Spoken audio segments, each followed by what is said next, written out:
Where you at? Mallorca.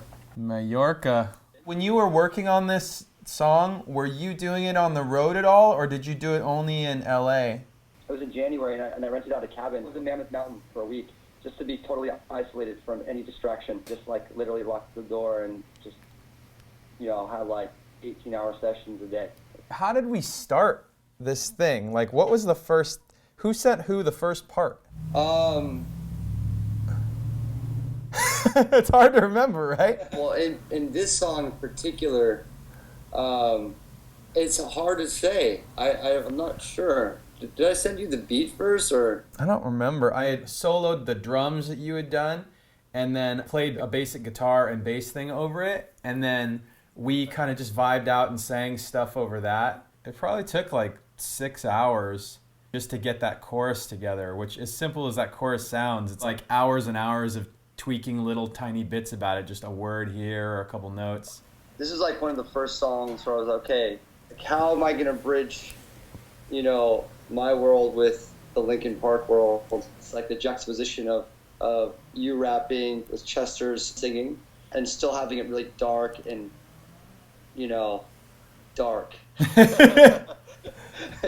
Dark, but with like emotion attached to it, but still make it like totally electronic.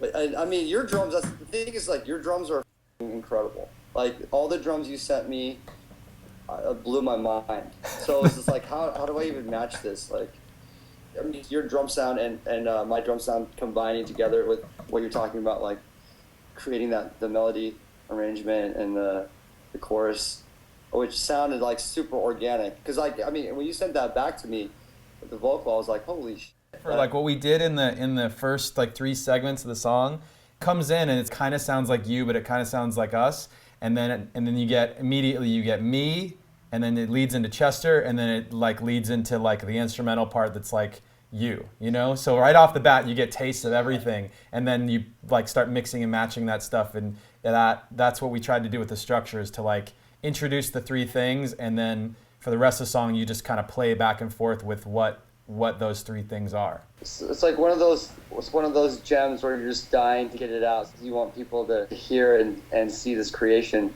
between like 2 worlds, It's tough, especially when you have something that you want the whole world to hear, because it's so different. Yeah, man, I'm super excited about it. And there's moments where it moves ahead really fast, and there's moments where it goes really slow. And the whole time you've been real patient about, letting that process be what it needs to be. And I think that's one of the things that made this work. Thanks, man. It's also great to work in this environment, like working with you guys, working with the band. The melodic arrangements and the vocals and all this stuff is like, that's all like actually new to me when I'm working, on a song. When I work on a song, it's so much more simpler, so it's like been like a big learning process. As I went through the process, I didn't really change much about your structure, because that was your natural inclination, and that's one of the things that makes EDM music in general kind of what it is. You're not basing it on like verse, chorus, or verse, pre-chorus, chorus, or whatever. You're basing it on like taking the energy of the crowd and getting them excited for something, and then giving it to them, and then giving them something surprising. It's more about the live show in a sense than it is about like writing just like around the vocals in a song or the lyrics in a song. Yeah, I'm excited to debut the song at Summer Sonic. It's gonna be pretty cool. Yeah, I just started like kind of thinking about how to do that today, as far as just like getting the words right and getting the performance right on my end. But thanks for getting on today and talking to me. And sorry the video on my end didn't work out. I'm sure it was a lot of fun just staring at that little icon the whole time. but we'll talk, dude. We'll talk soon, and I hope all those shows are going well. And take care of yourself. Don't jump off anything and hurt yourself this week, okay? I'm keeping it nice and mellow. Okay, good. All right, Steve. Thanks, man. Okay, all right. I'll talk to you soon. All right, Mike. Yeah, definitely good talking to you, man. You too.